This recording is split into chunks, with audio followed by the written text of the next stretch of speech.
Hello friends, आज हम इस वीडियो में BPSC TRE question bank series का सेट 19 देखेंगे, जिसमें महत्वपूर्ण 20 प्रश्नों को सॉल्व करेंगे। इससे पहले ऑलरेडी हमने 18 सेट करा रखा है। इन सभी वीडियो का लिंक डिस्क्रिप्शन में दिया हुआ है या फिर आप प्ले लिस्ट में जाके देख सकते हैं। साथ ही साथ अगर इन सभी का PDF फाइल चाहिए तो हमारा टेलीग्राम चैनल ज्वाइन कर सकते हैं। टेलीग्राम चैनल का लिंक डिस्क्रिप्शन में दिया हुआ है। ठीक, तो चलिए फिर शुरू करते हैं और देखते हैं आज का पहला सवाल।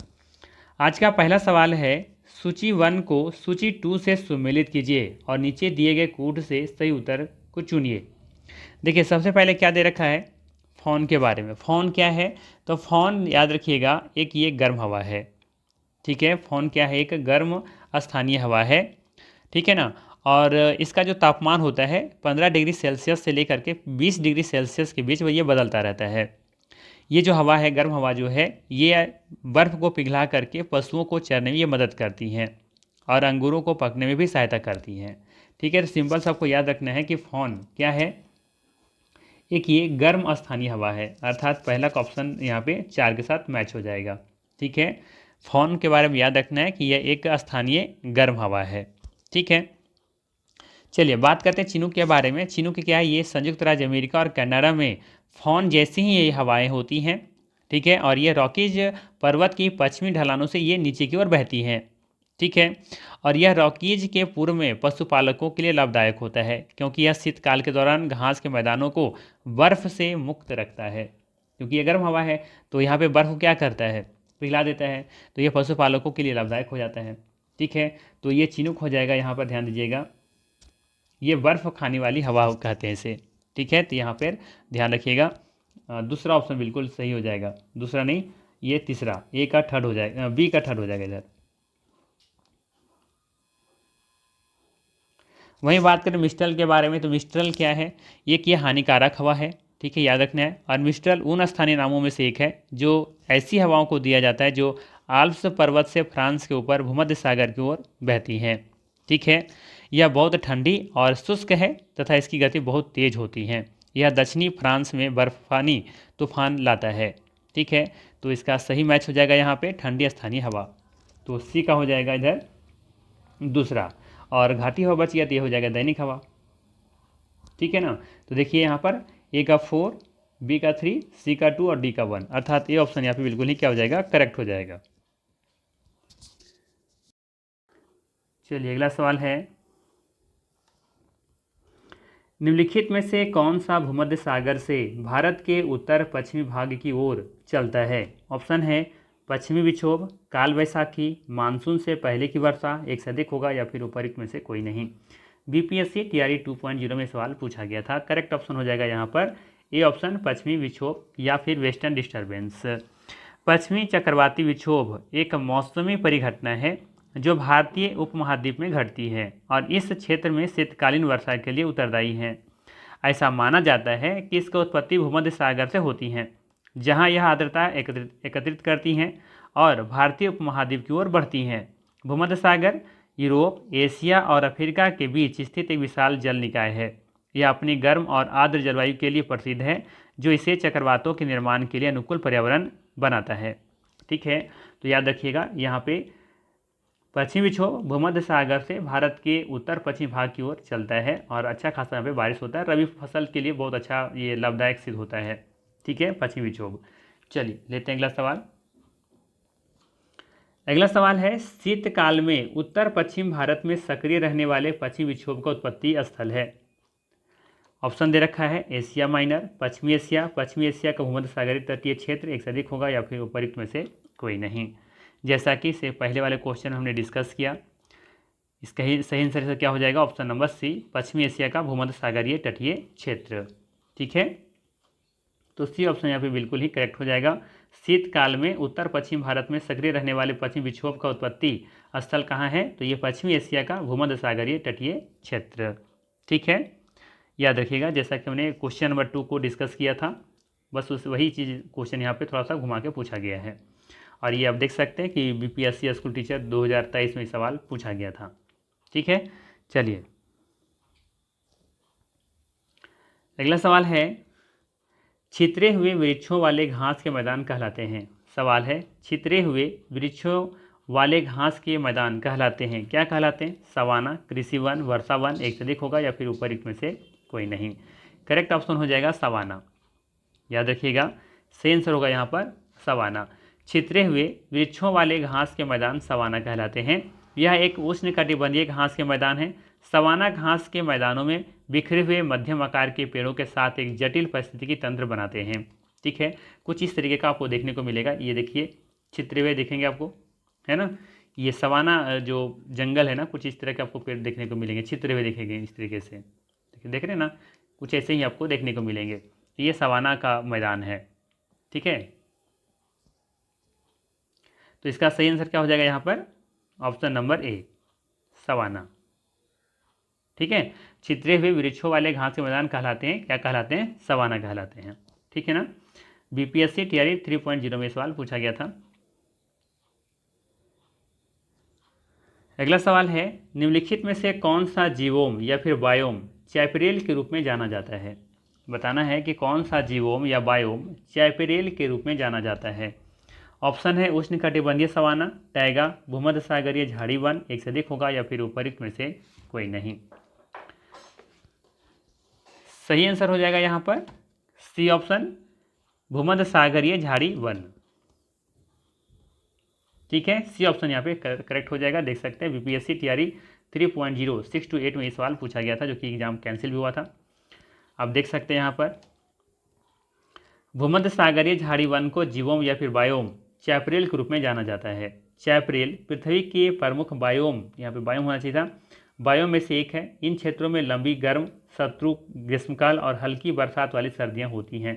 ठीक है, पारिस्थितिकी तंत्र की विविधता एक का मतलब है कि चैपेरेल पौधों और जानवरों के एक बहुत ही विविध संग्रह का घर है। इंपॉर्टेंट रूप से ध्यान रखिएगा कि चैपेरेल शब्द का प्रयोग आमतौर पर संयुक्त राज्य अमेरिका के पश्चिमी भाग में किया जाता है। ठीक है, ये जरूर याद रखिएगा। और दुनिया के सबसे बड़े चैपेरेल क्षेत्रों में से एक कैलिफोर्निया में है, और इसमें तटीय और मध्य कैलिफोर्निया दोनों का अधिकांश भाग शामिल है। ठीक है, तो करेक्ट ऑप्शन यहाँ पर क्या हो जाएगा? भूमध्य सागरीय झाड़ी वन। ठीक है, चलिए लेते हैं अगला सवाल। अगला सवाल है, मरुभिद निम्नलिखित में से किस वन में पाए जाते हैं?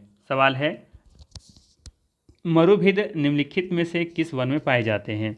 ऑप्शन है मरुस्थलीय वन, पर्वतीय वन, आर्द्र पर्णपाती वन, एक से अधिक होगा या फिर उपयुक्त में से कोई नहीं। करेक्ट ऑप्शन हो जाएगा मरुस्थलीय वन, ए ऑप्शन। मरुभिद शुष्क आवास स्थलों, वनों अथवा मरुस्थलीय वनों में पाई जाने वाली वनस्पतियां हैं। ऐसे वास स्थलों में जल की अत्यधिक कमी पाई जाती है। इस प्रकार के पादप लंबी अवधि के शुष्क अनावृष्टि काल में भी जीवित रह सकते हैं। मरुभिदों के तने कंटकों में परिवर्तित हो जाते हैं। कंटकों मतलब कांटों में परिवर्तित हो जाते हैं जो तने होते हैं, है ना। तो इसका सही आंसर क्या हो जाएगा? ये ऑप्शन मरुस्थलीय वन। चलिए अगला सवाल है, जब बहता पानी चिकनी मिट्टी को काटता है और गहरे चैनल बनाता है तो क्या होता है? ऑप्शन है गली कटाव, सीट क्षरण, वनों की कटाई, एक से अधिक होगा या फिर उपयुक्त में से कोई नहीं। करेक्ट ऑप्शन हो जाएगा यहाँ पर गली कटाव। जब बहता पानी चिकनी मिट्टी को काटता है और गहरे चैनल बनाता है तो उसे गली कटाव कहते हैं। क्लास 8 का एमसीक्यू जब हम करवा रहे थे तो हमने बताया था कि जब बहता पानी चिकनी मिट्टी को काटता है और गहरे चैनल बनाता है तो उसे अवनालिका अपर्दन कहते हैं। यहाँ पे अवनालिका अपर्दन नहीं दिया गया था, इसका दूसरा नाम है गली कटाव। अगर अवनालिका अपर्दन होता तो बिल्कुल सही होता, लेकिन ऑप्शन में एक्चुअली में दे नहीं रखा है, तो इसे हम लोग कहते हैं गली कटाव भी कहते हैं। ठीक है, कुछ इस तरीके का होता है। देखिए ये वाला देख रहे हैं आप, अवनालिका अपर्दन, है ना। तो जब बहुत तेज़ बारिश होता है तो क्या होता है, या फिर बहुत तेज़ जब पानी चल रहा होता है, बह रहा होता है, तो चिकनी मिट्टी को क्या करता है, फिर काट देता है इस तरीके से। इसे ही बोला जाता है अवनालिका अपर्दन या फिर गली कटाव कहा जाता है।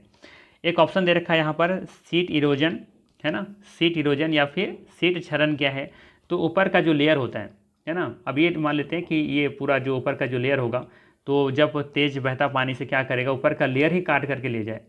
इस तरह से खाई नहीं बनाए, गड्ढा ना बनाए, ये नलिका की तरह ना बना करके ऊपर का ही जो चादर है वो इरोजन हो जाए, पपड़ी की तरह से ना कबड़ जाना, तो उस तरह से कबड़ करके अपरदित हो जाए, तो उस स्थिति को हम लोग क्या कहते हैं, सीट इरोजन कहते हैं।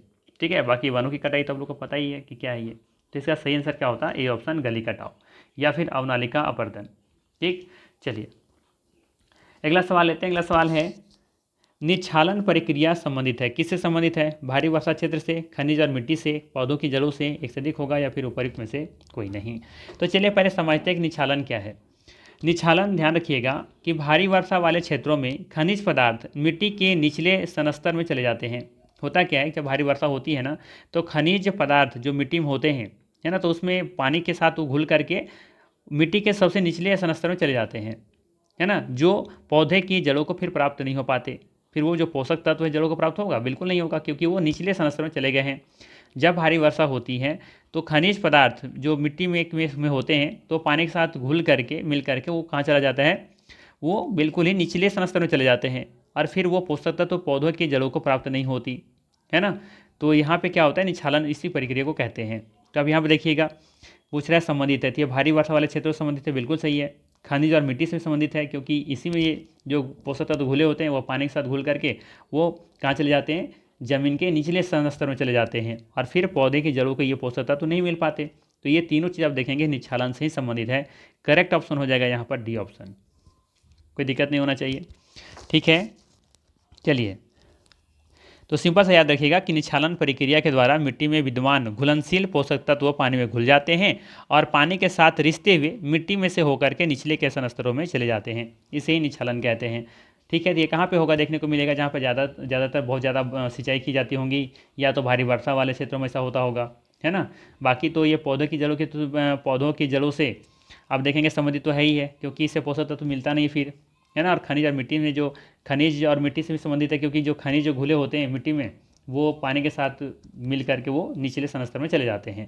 तो यहाँ पे डी ऑप्शन बिल्कुल ही करेक्ट होगा। ठीक, चलिए, अगला सवाल है मिट्टी का निर्माण किस प्रक्रिया के द्वारा होता है? ऑप्शन है अनाच्छादन, या फिर उन्नयन, या फिर अवक्षय। करेक्ट ऑप्शन हो जाएगा यहाँ पे अवक्षय। ठीक है, मिट्टी का निर्माण कैसे होता है? अवक्षय के कारण होता है। मृदा का निर्माण अवक्षय प्रक्रिया से ही होता है। अवक्षय या फिर इसी को अपर्दन कहते हैं। तो याद रखिएगा, अवक्षय या अपर्दन के कारकों का चट्टान में विघटन होता है। चट्टान के अवक्षयित पदार्थों के रंध्रों में कुछ वायुमंडलीय गैस जैसे कि नाइट्रोजन, ऑक्सीजन आदि का समावेश हो जाता है, और फिर इसी प्रक्रिया के माध्यम से आगे देखेंगे कि इसका क्या होता है, अवक्षय होते रहता है, फिर मिट्टी का निर्माण समय के साथ होता रहता है। ठीक है, तो ये सी ऑप्शन यहाँ पे बिल्कुल ही करेक्ट हो जाएगा। चलिए, अगला सवाल है निम्न में से कौन सा नवीकरणीय ऊर्जा का स्रोत है? नवीकरणीय जिसे हम लोग पुनः प्राप्त कर सकते हैं। तो यहाँ पे देखिए ऑप्शन दे रखा है कोयला।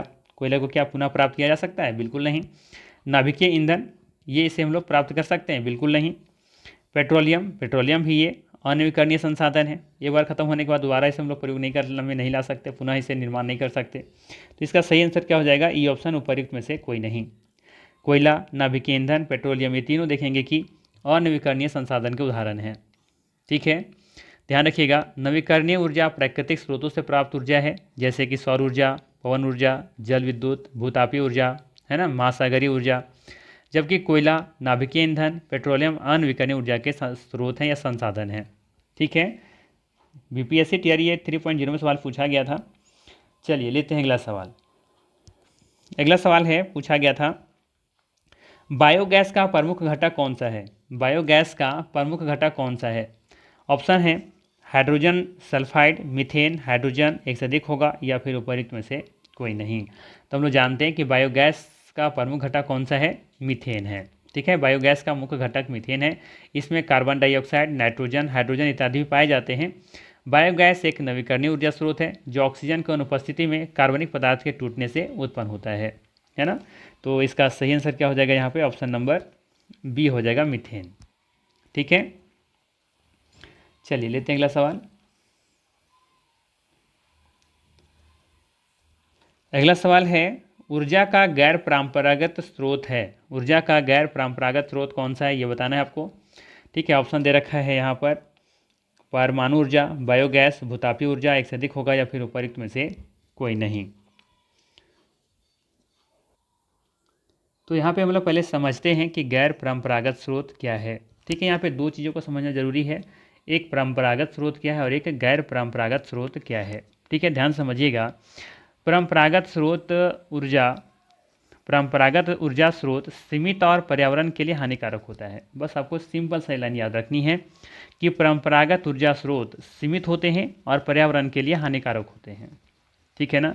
तो देखिए इसमें से कौन सा ऑप्शन है जो कि सीमित मात्रा में है। तो आप देखेंगे कि परमाणु ऊर्जा ये सीमित मात्रा में है, तो ये क्या हो गया, परंपरागत स्रोत हो गया। और ये पर्यावरण के लिए क्या है, हानिकारक है।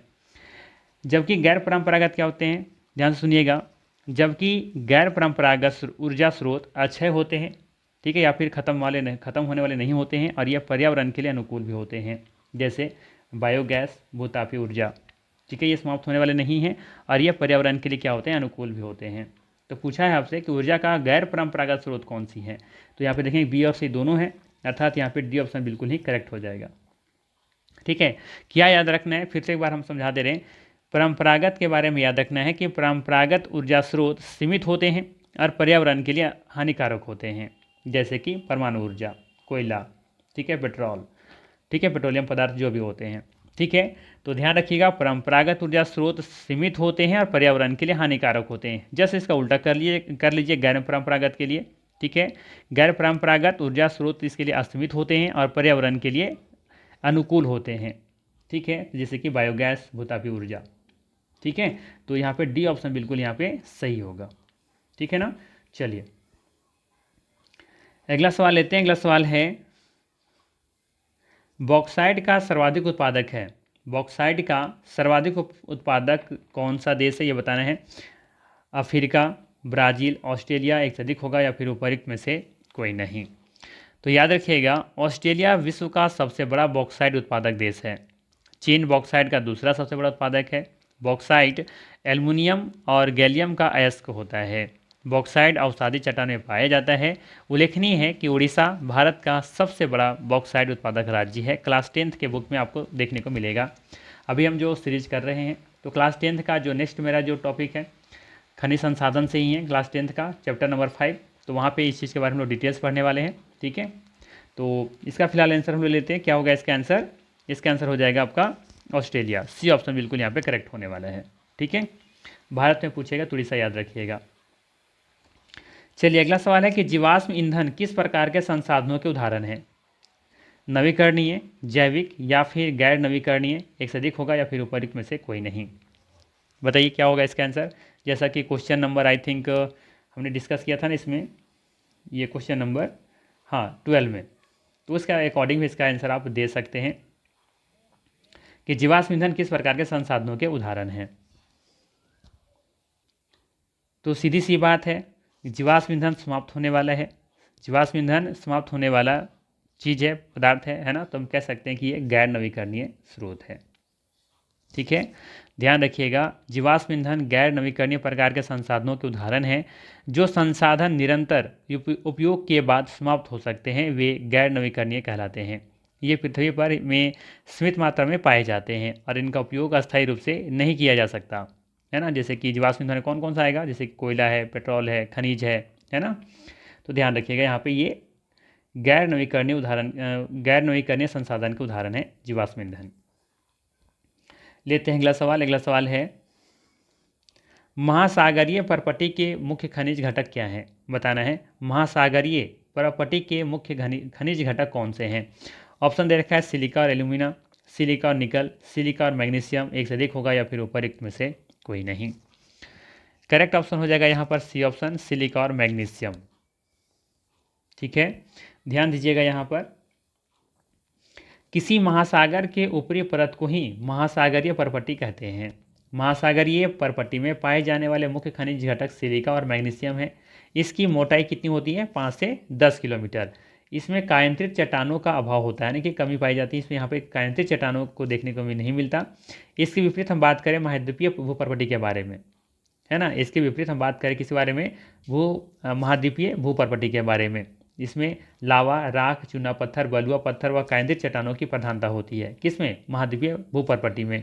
और इस परपटी की मोटाई कितनी होती है, 30 से 50 किलोमीटर।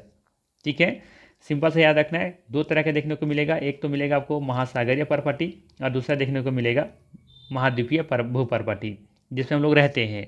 और एक जो महासागर होता है तो उसकी जो परपटी होती है तो उसकी बात हो रही है, तो इसकी मोटाई होती है 5 से 10 किलोमीटर, जबकि महाद्वीपीय भूपर्पटी की मोटाई होती है 30 से 50 किलोमीटर। जबकि महाद्वीपीय भूपर्पटी में लावा, राख, चूना पत्थर, बलुआ पत्थर, कांदी चट्टानों की प्रधानता देखने को मिलती है। जबकि महासागरीय पर्पटी में आप देखेंगे तो सिलिका और मैग्नीशियम की ये प्रधानता देखने को मिलेगी। ठीक है, चलिए अगला सवाल है, आदिवासी बस्तियां किस नाम से जानी जाती हैं? आदिवासी बस्तियां किस नाम से जानी जाती हैं? ऑप्शन है अनौपचारिक बस्ती, या फिर अगली कड़ी भूमि, या फिर मडई नगर, एक से अधिक होगा, या फिर उपरोक्त में से कोई नहीं। करेक्ट ऑप्शन हो जाएगा ए ऑप्शन, अनौपचारिक बस्ती। ठीक है, ध्यान दीजिएगा, आदिवासी बस्तियों का अनौपचारिक बस्ती के नाम से जाना जाता है। वर्तमान में विश्व में लगभग अरबों लोग अनौपचारिक बस्तियों में रहते हैं। अनौपचारिक बस्तियों को और औपचारिक कानून और विनियमों के बाहर बने खराब गुणवत्ता वाले घरों या फिर झोपड़ी द्वारा परिभाषित किया जाता है। ठीक है, तो ये इसका सही आंसर है, ये ऑप्शन बिल्कुल सही होगा। अच्छा, ऐसे लोग, इस तरह के जो बस्तियाँ होती हैं, अधिकांश किस महादेश में आपको देखने को मिलेगा? मुझे कमेंट करके जरूर बताइएगा। अगला सवाल है, जीवाश्म के आधार पर मानव उत्पत्ति केंद्र कौन सा है? जीवाश्म के आधार पर मानव उत्पत्ति केंद्र कहाँ माना जाता है? मध्य एशिया, या फिर अफ्रीका की रिफ्ट घाटी, या फिर जेरूसलेम, एक से अधिक होगा, या फिर उपरोक्त में से कोई नहीं। करेक्ट ऑप्शन हो जाएगा बी ऑप्शन, अफ्रीका की रिफ्ट घाटी। जीवाश्म के आधार पर मानवोत्पत्ति केंद्र अफ्रीका की रिफ्ट घाटी को माना जाता है। ठीक है, चलिए बीपीएससी टीआरई 3.0 में सवाल पूछा गया था। लेते हैं अगला सवाल। अगला सवाल है, जनसंख्या घटने से मानव भूमि अनुपात क्या होता है? घटता है, बढ़ता है, स्थिर रहता है, एक से अधिक होगा, या फिर उपरोक्त में से कोई नहीं। करेक्ट ऑप्शन हो जाएगा इसका ऑप्शन नंबर बी, बढ़ता है। कैसे बढ़ता है, ध्यान दीजिएगा, थोड़ा सा छोटा सा एग्जाम्पल लेके समझने का प्रयास करते हैं। जैसे मान लेते हैं कि पहले भूमि जो था वो 20 एकड़ था, मान लेते हैं, और जनसंख्या 5 लोगों की थी। तो देखेंगे आप, तो कितना जनसंख्या, कितना आएगा पर व्यक्ति, कितना एकड़ आएगा? 5 और 20, 4 एकड़, राइट। अब मान लेते हैं कि अभी भी हमारा जो ज़मीन है, भूमि है, 20 एकड़ है, और संख्या क्या बोल रहा है, मानव भूमि, ये जनसंख्या घटने पर, तो जनसंख्या 5 लोग पहले थे, अब मान लेते हैं कि 4 लोग हो गए, तो अब हिस्सा कितना आएगा? 4 × 25 = 20, 5 एकड़। ठीक है, देखिए अगर हमारा जनसंख्या पहले से की तुलना में कमी हुई है, घट रहा है, तो देखिए मानव भूमि अनुपात क्या हो रहा है, बढ़ रहा है कि घट रहा है? ये बढ़ रहा है ना। पहले 4 एकड़ की ज़मीन हिस्सा हो रहा था, अब कितना हो रहा है? 5 एकड़। ठीक है, तो ये पूछ रहा है आपसे कि जनसंख्या घटने से मानव भूमि अनुपात घटता है, बढ़ता है, स्थिर रहता है? तो ये बढ़ता है। ठीक है, जनसंख्या घटने से मानव भूमि अनुपात बढ़ता है। ठीक है ना, क्यों हुआ ऐसा? अब यहाँ से एग्जाम्पल, छोटा सा एग्जाम्पल से समझ सकते हैं। चलिए लेते हैं अगला सवाल। अगला सवाल है, सुनहरा रेशा अभिप्राय है। सुनहरा रेशा अभिप्राय है किससे? चाय से, कपास से, पटसन से, एक से अधिक होगा, या फिर उपरोक्त में से कोई नहीं। करेक्ट ऑप्शन हो जाएगा पटसन अर्थात जूट से। ठीक है, सुनहरा रेशा जिसे गोल्डन फाइबर भी कहते हैं का अभिप्राय पटसन या जूट से है। सबसे सस्ता प्राकृतिक रेशा होने के कारण जूट को सुनहरे रेशे से अभिघृत किया जाता है। पश्चिम बंगाल भारत का सबसे बड़ा जूट उत्पादक राज्य है। ठीक है, बीपीएससी टीआरई 2.0 में सवाल पूछा गया था, ध्यान रखिएगा। ठीक है, और कपास को क्या कहते हैं? कपास को क्या कहा जाता है बताइए कमेंट करके। क्या इसे काला सोना कहा जाता है, या फिर इसे सफ़ेद सोना कहा जाता है, या फिर कुछ और कहा जाता है? कमेंट करके जरूर बताइएगा। सुनहरा रेशा, ये कपास को क्या कहा जाता है? काला सोना, सफ़ेद सोना, या फिर कुछ और कहा जाता है? आप लोग कमेंट करके जरूर बताइएगा। लेते हैं अगला सवाल। अगला सवाल है, बलूचिस्तान में चलवासी का तंबू कहलाता है। बलूचिस्तान में चलवासी का तंबू क्या कहलाता है? किजसी कहलाता है, कलांग कहलाता है, या फिर क्लूफ, या फिर एक से अधिक होगा, या फिर उपरोक्त में से कोई नहीं। बलूचिस्तान क्षेत्रों में चलवासी जो होते हैं, चलवासी को जो तंबू बनता है ना, तो उन लोग क्या करते हैं कि तंबू बना करके एक स्थान से दूसरे स्थान जाते हैं। तो चलवासी का जो तंबू होता है ना, उस तंबू को क्या कहा जाता है वहाँ पे? किजसी, कलांग, या फिर क्लूफ। करेक्ट ऑप्शन हो जाएगा किजसी। बलूचिस्तान में चलवासी का तंबू किजसी के नाम से जानते हैं, यह कहलाता है। ठीक है, तो ये था महत्वपूर्ण 20 प्रश्न। अगर वीडियो अच्छा लगा हो तो लाइक ज़रूर कीजिएगा। चैनल पर नए हैं तो सब्सक्राइब कीजिएगा। बाकी फिर हम लोग मिलते हैं इसी तरह के नेक्स्ट वीडियो में। Thanks for watching.